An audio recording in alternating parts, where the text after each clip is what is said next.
भारतीय नौसेना के बेड़े में एक और बड़ी सौगात आज शामिल हुई। INS तुशील भारतीय नौसेना में शामिल। रूस के यांतर शिपयार्ड में बना है तुशील।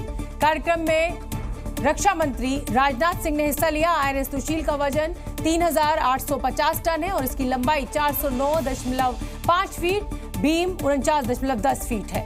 यह समुद्र में अधिकतम 59 किलोमीटर प्रति घंटे की रफ्तार से चल सकता है और तुशील की रफ्तार को 26 किलोमीटर प्रति घंटा किया जाए तो ये 4850 किलोमीटर की रेंज कवर कर सकता है।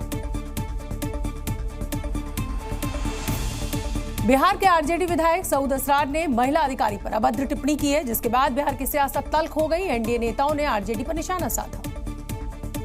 लेकिन पहले राष्ट्रीय जनता दल विधायक सऊद आलम का वो बयान आपको सुनाते हैं जो उन्होंने महिला अधिकारी को लेकर दिया था। पहली बात तो ये कि वो मैडम दुपट्टा ओढ़ती नहीं है और उस दिन पता नहीं कैसे जानबूझकर दुपट्टा लेकर के आई या क्या, क्योंकि मैं ब्लॉक में था या मेरे साथ ये लोग हैं, सारे मुखियागण थे, मैंने उनको बुरी तरह से झाड़ा भी था। अब आप पूरा मामला समझ लीजिए। दरअसल 30 नवंबर को बिहार के किशनगंज में अवैध खनन को लेकर महिला अधिकारी ने कार्रवाई की थी और एक ट्रैक्टर जब्त किया था, लेकिन स्थानीय मुखिया मोहम्मद जैद और उसके समर्थकों ने ट्रैक्टर छुड़ाने के लिए उस महिला अधिकारी से अभद्रता की थी और दुपट्टा भी खींचा था। लेकिन अब आरजेडी विधायक की इस अभद्र टिप्पणी पर सियासत भी शुरू हो गई। राजद का तो राजनीतिक संस्कार ही रहा है। राजद के इतिहास का वो काला अध्याय है चंपा विश्वास कांड। राजद का मतलब ही है महिलाओं का अपमान, महिलाओं के लिए असुरक्षित माहौल। राजद का मतलब होता है जंगल राज, माफियाओं का राज, गुंडे बदमाशों का राज। झारखंड की नई विधानसभा का आज पहला दिन था। विधानसभा पहुंचे नए विधायकों का अलग अलग अंदाज आज देखने को मिला। और झारखंड विधानसभा के विशेष सत्र के पहले दिन सभी 81 नवनिर्वाचित विधायकों को प्रोटेम स्पीकर ने शपथ दिलाई। इस बार विधानसभा में 21 नए विधायकों ने शपथ ली। कुछ विधायकों ने विधानसभा में अंदर जाने से पहले सीढ़ियों पर सिर झुकाकर नमन किया और फिर सदन के अंदर गए। शपथ लेने के बाद बाहर आए विधायकों ने जनता के मुद्दे को आगे बढ़ाने की बात कही। वरिष्ठ बीजेपी नेता रघुवर दास की बहू ने भी विधायक पद की शपथ ली और जनता की आवाज उठाने का वादा किया। मैं चाहूंगी कि जनता की आवाज बनकर इसी विधानसभा में मैं गूंजूंगी और मेरे जो देवतुल्य जनता है मेरे क्षेत्र की, जमशेदपुर पूर्वी की, उन्हें मैं इंसाफ दिलाऊं, उनके हित के लिए आवाज उठाऊंगी। इस बार झारखंड विधानसभा में नए और युवा विधायक चुनकर पहुंचे हैं। 4 दिन के स्पेशल सेशन के बाद फरवरी में बजट सत्र बुलाया जाएगा। जब भी सदन का नया चुनाव होता है फेरबदल होता ही होता है और इस बार मुझे लगा कि काफ़ी उत्साही लोग भी आए हैं, वरिष्ठ भी हैं, नए लोग भी हैं। अभी तो औपचारिक कार्यवाही 4 दिन के लिए सदन की है। इसके बाद फरवरी महीने में ये लोग बजट सत्र बुलाएंगे, तभी पता चलेगा कि सदन किस रूप में आगे बढ़ना चाहता है। झारखंड में हेमंत सोरेन के नेतृत्व में महागठबंधन ने शानदार जीत हासिल की थी और एनडीए को वहां की जनता ने विपक्ष में बैठाया है।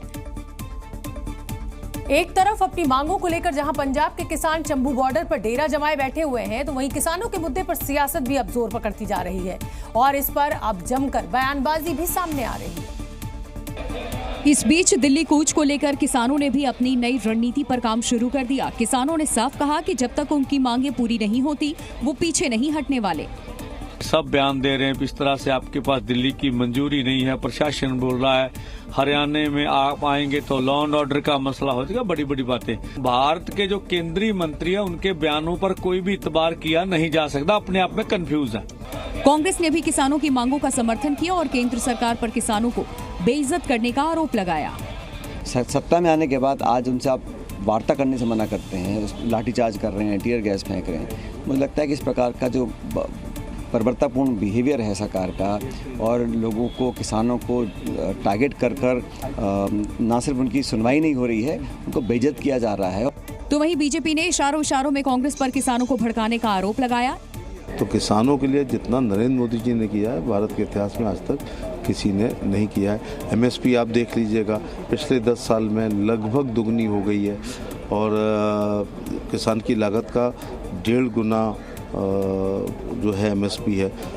इस बीच सुप्रीम कोर्ट ने किसानों के विरोध प्रदर्शन की वजह से सड़क जाम हटाने की याचिका खारिज कर दी। मध्य प्रदेश के सीहोर में स्कूल में मजार लैंड जिहाद की खबर दिखाने का बड़ा असर हुआ है। शहर के कई हिंदू परिवारों ने अपने घरों में बनी मजार को हटाने का फैसला लिया। जिसके लिए पूरे विधि विधान के साथ पूजा की गई। इसके लिए बकायदा पंडित जी को बुलाया गया और पूजा खत्म होने के बाद मजार हटाने का काम शुरू किया गया। देख सकते हैं आपकी ये मजार यहाँ पर बनी हुई है। बताया जा रहा है कि ये मजार इनके घर में काफ़ी पुरानी है, काफ़ी समय से यहाँ पर जो है पाठ पूजा होती थी। अब देख सकते हैं यहाँ पर जो है चादर भी चढ़ी हुई है और यहाँ पे जो है देखिए एक निशान भी रखा हुआ है। सबसे पहले सीहोर के पाठक परिवार ने अपने घर में स्थित मजार को हटाने का फैसला किया। बताया गया कि उनके घर में ये मजार वर्षों पहले बनी थी। धन्यवाद दूंगा आज मैं पाठक परिवार का, जिसने हिम्मत बढ़ा के शुरुआत करी सीहोर से जी मीडिया खबर देखने के बाद कि आज से किसी भी घर में मजार और कब्रगाह नहीं होना चाहिए, केवल होंगे तो शंकर, राम और कृष्ण और गौ माता। दरअसल सीहोर के एक सरकारी स्कूल के प्लेग्राउंड पर 1-2 नहीं बल्कि आधा दर्जन से ज्यादा मजारें बनाई गई थी, जिससे वहां पढ़ रहे बच्चों को काफी परेशानियों का सामना करना पड़ा। जी न्यूज ने इस खबर को जोर शोर से उठाया था, जिसके बाद वहां के लोग भी सामने आए और अपने अपने घरों में बनी मजार को हटाने का फैसला किया।